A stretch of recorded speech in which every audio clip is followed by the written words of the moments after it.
So now we're going to jump right into our workshop today. This is actually, you didn't know it was going to be a workshop, but it is. I'm going to help you find that passion and that purpose. And so the first thing we're going to do is whip out a piece of paper, if you would.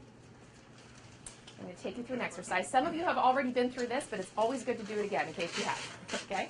I call this passiontivity. And my tagline is, where passion and productivity meet. What we're going to do is we're going to figure out first your lane. Okay? Then we're going to get into your tribe. In fact, not only your tribe, but other areas that are of job search priority for you. All right. So here's what I want you to do. I want you to split your paper into 4 quadrants, just 2 perpendicular lines. And I do encourage everyone to do this exercise because you're going to be working with your neighbor on this, okay, after you're done. All right. At the top of the vertical line, write high motivation. At the bottom, low motivation. On either side, on the left side, write high skill. On the right side, low skill. Now, I'm going to define the quadrants for you, then I'll tell you how to do the exercise. So on the top left, high motivation, high skill. This means, and Angie will appreciate this term, this means you are a highly engaged employee, right? These are the things that you do in the world. You are a rock star at them. You know it, and everybody knows it. And you absolutely love to do this stuff. Anybody ever been in the type of work where you are highly engaged? Wild horses could not drag you away from it. I mean, you just gave discretionary effort. You ran the mile, right? Just because you wanted to, not because you had to. And that actually is the biggest distinction here, because when we get down here to high skill, low motivation, that's stopgap work. That's the kind of work you do. You're very, very skilled at it. Okay? You might even be a rock star at it, but you don't particularly enjoy doing it. Anybody been in that kind of work? Okay, in fact, I will tell you that unfortunately most employers promote people based on the high skill, low motivation on the stopgap. Just because you are capable of doing something doesn't mean you want to do it, right? And actually, we're in a generation right now where a lot of people are declining promotions because they're being offered stopgap work. Have you ever had that happen? Or no, right? And people will just walk because they'll say, that's the best you got for me. I'm out of here. So what we're always trying to do is figure out what's the highly engaged side of life. Now, on the top right, high motivation and low skill. Those are either hobbies. I put hobbies in there just because, you know, they can be hobbies, but really they're areas of professional development. Okay? So those are areas where you want to grow more. I put hobbies in there simply because for some people, this happens once in a while, you might actually have a hobby that you want to get paid for. Right? I have a friend who is a risk management professional in her day job, but she actually is an adaptive skiing instructor. She helps people with disabilities ski.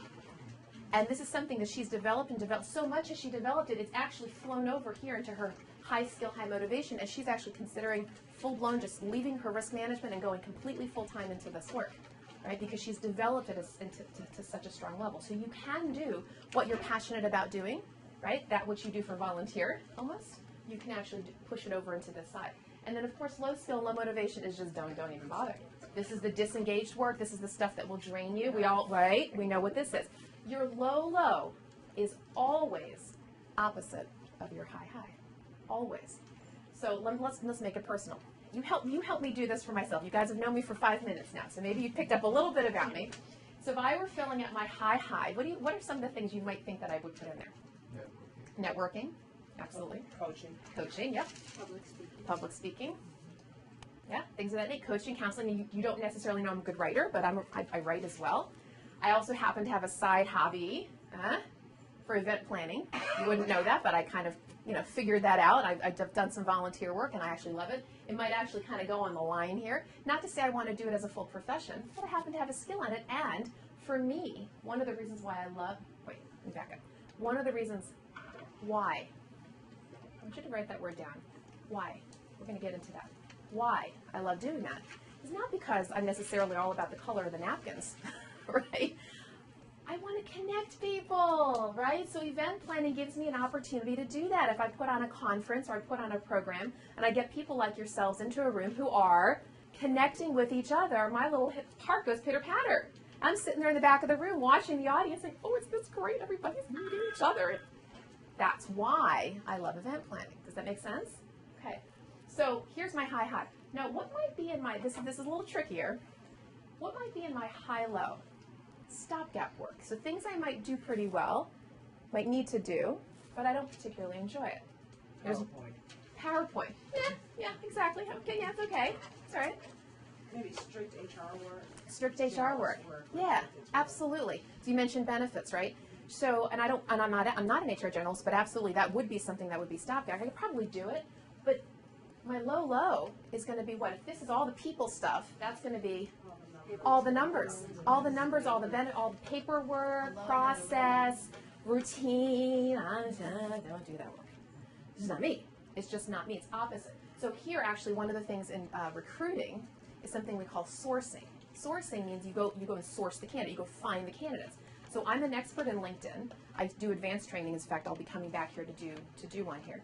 I can do it. I can sit there and I can do all the keywords and find the list of candidates. Is it relational? No. It's linear. I'll do it, but it falls right. Does this make sense? Okay. So we have all these now up in the top right.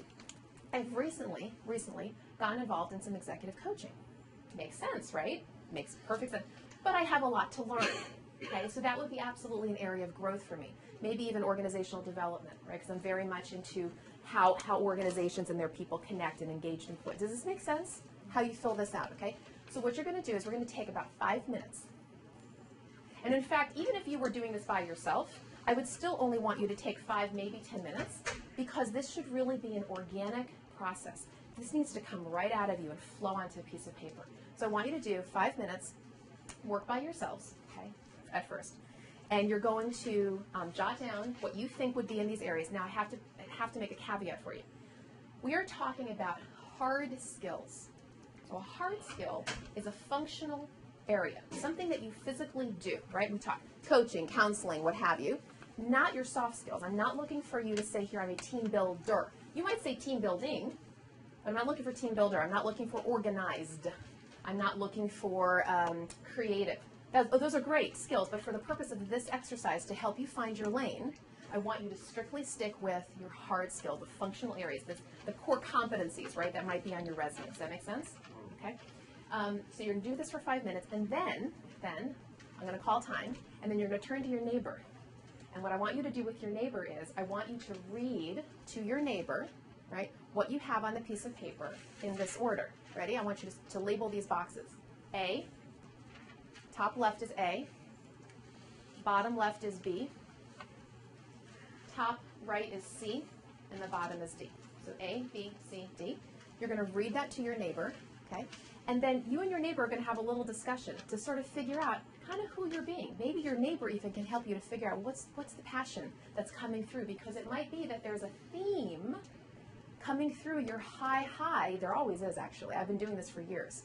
Every single time I sit down with someone and have them do passiontivity, high always reveals the passion, because it's not only just what's in here, it's the contrast to what the person put in the other boxes.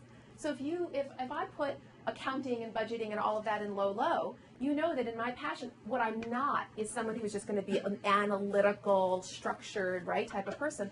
You're going to look at the high and say, oh yeah, she's relational, she's a connector, she wants to, right?